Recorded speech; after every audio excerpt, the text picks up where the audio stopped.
Let's cut to the chase, shall we? You have cancer.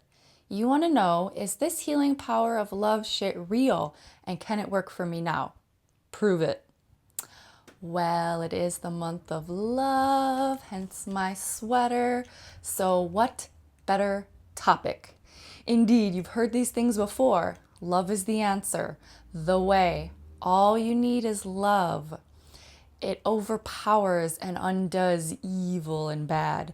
You've seen this in the movies, perhaps real life. Indeed, an act of love can quell tension and end a long-standing fight. You've heard it as the extra special secret ingredient in delicious cooking. You've heard of the healing power of love, but is this real and practical, and can it be applied to cancer? Well, as hard as it may be to prove an abstract, I think I have some pretty compelling evidence that I'm excited to share with you, and some practical tips and exercises as well. And no, you don't have to be a bursting with love Mother Teresa type to extract these benefits. Hi, I'm Dr. Lisa Matejka, and I am a cancer transformation guide, naturopathic doctor, energy worker, life coach, and I help those with cancer navigate their inner journey to health and wellness on all levels, physically, mentally, emotionally, energetically, spiritually, to stack the odds in their favor with compassionate guidance and loving support. Let's start this conversation off right with open hearts and open minds. This will just take a couple of minutes at most, but let's take a couple of deep cleansing breaths. Close your eyes. Take some deep, slow breaths in and out.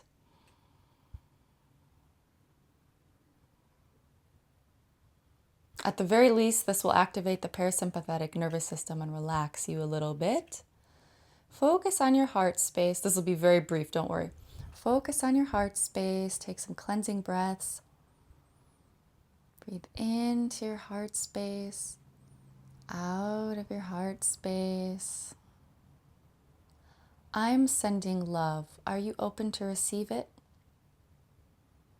If yes, breathe and receive this love I'm sending into your heart and send it to the rest of your body.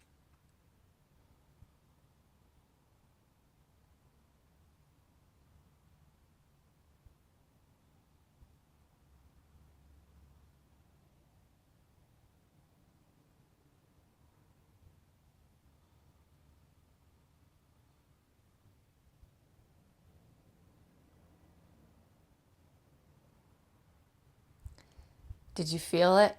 It pulled me forward a little bit. Anyways, a lot of us have heart walls and heart blocks up, and this can actually block the flow of love into and out of us. So let's see what we can do about that. Okay, let's get physical. No, I'm not going to sing. So diving straight into some material scientific evidence for this whole love thing, we come to Dr. Masuru Emoto. There should be a picture of him up so you can see. And he is a renowned scientist, researcher, author of the book Hidden Messages in Water. And essentially what he did was study how consciousness could affect water. So consciousness meaning he studied how words, thoughts, feelings, prayer, intention could affect the crystalline formation of water after it freezes. So for details, like exact details on his experiments, you can check out his book, Hidden Messages in Water. But essentially what he did is this. He had different samples of water, and he would write different things on the water containers on tape or something like that. So love was one of them. And things like hate, you disgust me, love, gratitude. I'll show a couple of pictures of them up here so you can see. And not only did he write these words on the water samples, but he would take some time each day to actually send that thought, you could say that vibration, that feeling, that emotion, to the water. And he would also repeat the words. And as you can see, there's something special happens. So with words like love, you could say the energy of love and the positive, beautiful words. When the water freezes and he looks at it under a microscope, it forms these beautiful, symmetrical, very ordered, that's an important part, very ordered, symmetrical, beautiful mandala type intricate structures. And then with the not so positive words, hate, you make me sick, you disgust me. I think you did a Hitler one.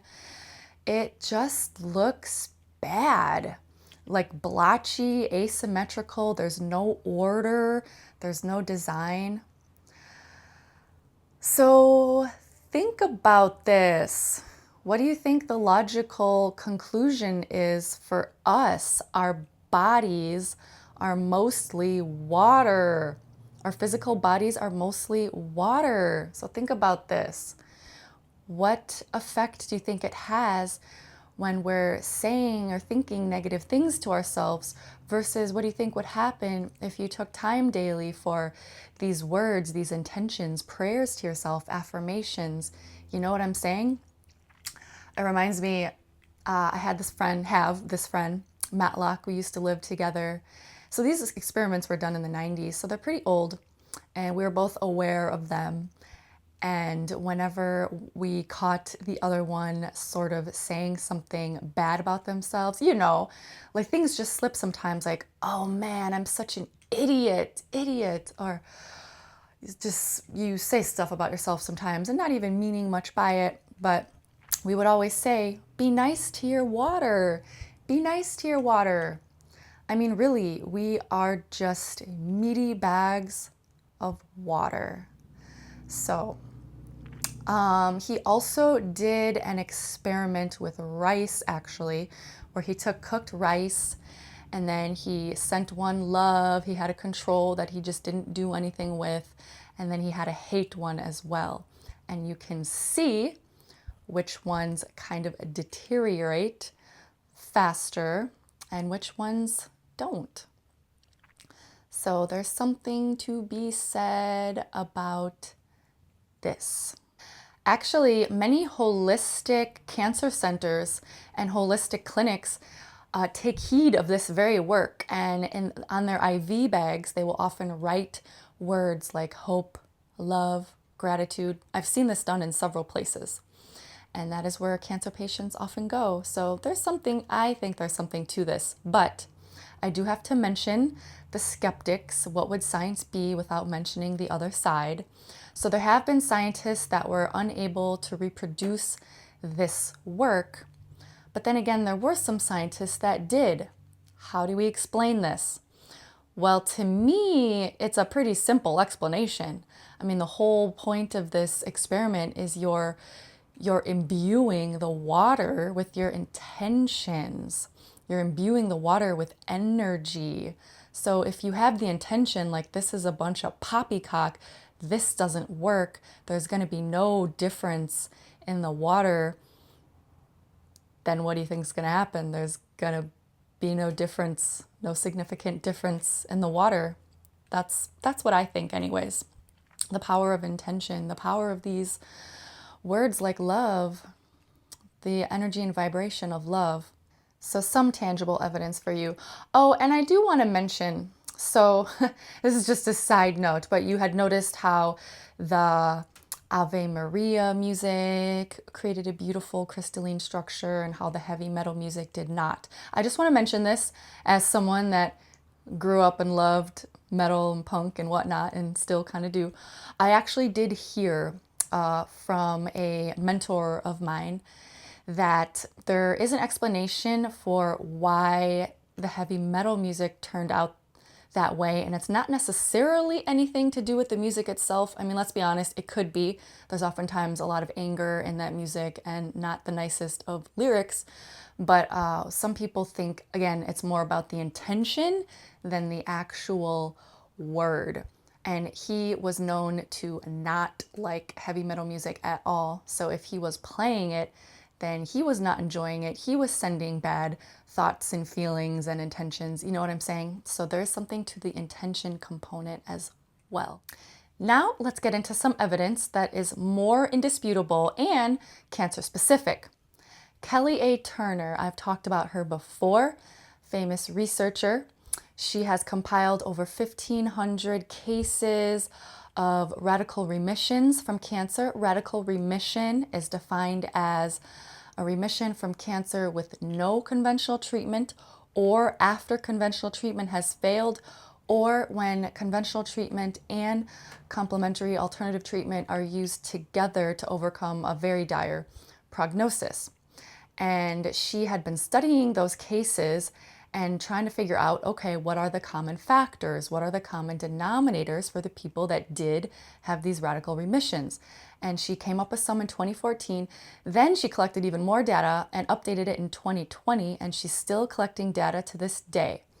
And one of her 10 common healing factors of those cancer patients who have radical remissions, in fact, one of the 3 foundational pieces of those 10 is strong reasons for living. Now, let me explain how this is directly related to love, because in her research, strong reasons for living is defined as those who focus on moving toward something they love, not away from something they fear or don't like. So these people, essentially, what they did not do is they did not focus and were not motivated by, say, not wanting to die or avoiding pain and suffering. They were focused on moving toward love, toward something they love. They held in mind the people they loved that they wanted to stick around for. They held in mind all the things that they wanted to do, that they loved to do once they were healed, that they would do again, and all the things they would love to do once they were healed. So they sort of kept this, you could say, optimistic approach, but all it is, yeah, shifting the focus toward love, things they love, people they love, what they love that they were going to do once they're healed, and away from the fear and the negativity, worst case scenarios. This is very powerful, as it just so happens to be in line with many spiritual teachings as well. Much more than I can get into here, that would be a whole hour. But things like what we resist persists. Accept what is and choose to be a beacon of love and light in the world. It's like a good example, love shifting the timeline. A good example is choose love is better than fight hate. We see a lot of that now, fight hate, but choose love is much more powerful. And manifesting works the same. If you're into the law of attraction or any of that stuff, it's literally like the same principle, which I just find kind of interesting. You love your future into reality. That's how you manifest. You love your future into reality. You visualize and feel the beautiful outcome you desire, and you feel it and you give thanks for already having it. You love it into reality. So it appears there's something to love as being the path to manifesting, to healing. Do you think it could be more powerful to take some time and feel and see yourself as healed and give thanks and love with love for being healed, rather than getting caught in the nasty mind loops that keep you terrified and envisioning worst case scenarios? At the very least, you got to admit one is a more pleasant experience than the other. And even just that, when we feel better, our bodies have more energy to heal. Dr. Carl Simonton, famous oncologist that pioneered the mind-body connection in cancer, famously said that cancer is a message of love. He noticed that those that appeared to be without purpose and those that held bitterness in their hearts, which is not love, he found that they had a harder time of healing. And then we have Dr. David Hawkins, famous psychologist, author, spiritual teacher. He created this map of consciousness. There should be a picture of it, you can see. I won't get into this. This can be a complex topic as well.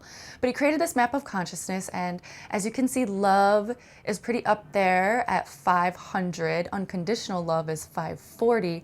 So basically, many people subscribe to the theory that, the lower vibrational energies, guilt, shame, fear, even pride, they can cause dis-ease in the body, whereas these higher vibrational frequencies, they create healing in the body. And it just so happens, from completely unrelated sources, other unrelated sources, 528 hertz is known to be the miracle frequency, the miracle healing frequency, the frequency of transformation and miracles and DNA repair even. And as we know, DNA damage is responsible for carcinogenesis, the formation of cancer. So you can find 528 hertz. You can find a lot of it now on videos like this, Rumble, YouTube, in binaural beats, which you listen to with headphones. There's also tuning forks that are calibrated at that frequency if you see an energy worker that works with those.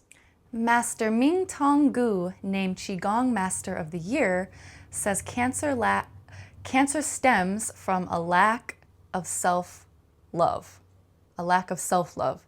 He says this disconnection leads to dysfunction, which leads to cancer. He says, do you love your body? Do you enjoy your body? If not, why do you want to heal your body?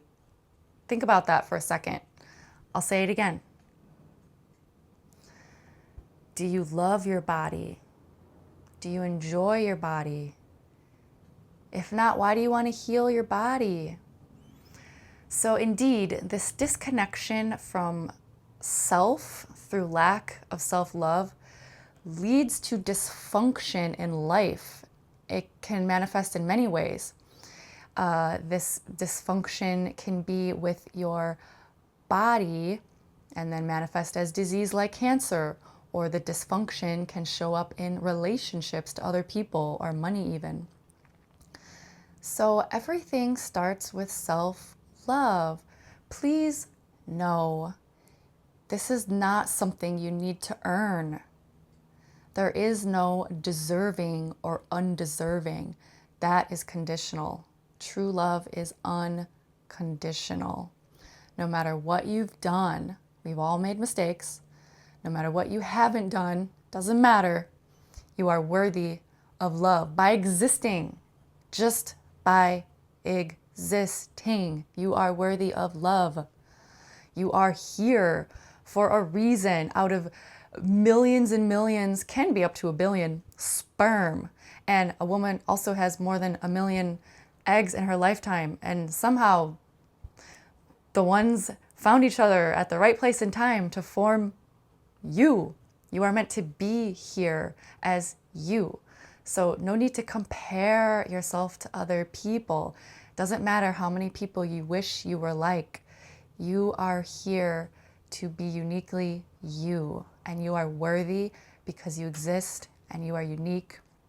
And anyways, don't you think it's time we stop focusing on all the qualities about ourselves we don't like and start focusing on all the amazing qualities that we do have? I won't preach that any further. If you'd like to dive further into my perspective and tips on self-love, do be on alert for an upcoming video I will be releasing on Valentine's Day, special Valentine's Day edition, specifically on the topic of self-love during Cancer. So do you see how love may play a role in healing, or the lack of it in disease? So how can we call in more of this healing power of love? Well, when it comes to loving yourself, what can you do to love yourself more? Definitely watch that negative self-talk. It's also going to help your water. Take yourself on a date. Treat yourself to something healthy. Write down a list of all your awesome qualities. My mentor calls this inventory of awesomeness. Take an inventory of awesomeness. Write down your great qualities. We talked about what the folk with radical remissions do. They focus on being healed so that they can do all the wonderful things they love to do and be the wonderful person they want to be for their loved ones and for themselves, rather than focusing on, the inconvenience of cancer, the pain and suffering, and even the potential fatality of it. So make this an actual practice. Like, give yourself the time, give yourself the space, and do what resonates. Is it a meditation on this of focusing, moving towards something you love, not away from something you fear? Is it a meditation that you give yourself time for? Is it a visualization? Is it an affirmation that you post all around the house? Do what resonates. Or maybe it's actually doing something to be that person now. Like the part of focus on moving towards something you love, not away from something you fear. So something you want to move toward when you're healed, you can start doing that now. Sometimes that's some cancer survivors' advice. Like, what would you do if you were given a clean bill of health? Start doing that now. And it'll kind of bring you into that positive, sort of loving vibration. So I help people with this. And there was a woman and she was like, well, I can't because what I want to do is travel. That's what I love to do. That's what my heart yearns to do. And I can't do that going through all these cancer treatments and feeling the way I feel. So there's always a way. So this was my recommendation. Okay, so what would you do if you were preparing for the trip? Is there anything you need to buy? Oh, new luggage. Have some fun. Have fun with this. Go have fun picking out new luggage. Go to the bookstore and start learning, some of the language, some simple phrases of words and phrases you'll need to learn going to these countries. Also, just start planning, start looking up attractions, destinations, exactly where you want to go, exactly the places you want to stay, and, start thinking about these accommodations. And she got so excited and it put her in that vibration. So she was focusing on moving towards something she loved, not away from something she feared. So there's ways to incorporate this into your life. We talked about the effect on water. Water meaning your body, especially in this case. Although the actual drinking water you use, it actually is a really smart, cool, and powerful exercise to bless the water you drink as well. You can put, if you have like a, water pitcher or canister, you can put some positive affirmations on there or the word love. You can just talk to your water. I know people that do this. You can totally talk to your water and send it love, the water you drink. But also I'm talking about the water that is your meat bag of water that is your body. So please watch the negative self-talk. Catch yourself and then just flip it. Oh, sorry, self. I love you so much. Actually, do this experiment. I mean it. Try this. Tell in the mirror every day, go to the mirror and say, I love you 3 times. Say, I love you 3 times in the mirror every day. Really try this. See what happens. Get curious. You might cry. You might just swell with love. Or it might make you feel very, very uncomfortable and maybe it won't be a pleasant experience. But then get curious. Why? What is that telling you? Maybe that is telling you some vital information. But yes, give yourself time for these practices, especially with if you're going to do more like meditations, visualizations, affirmations.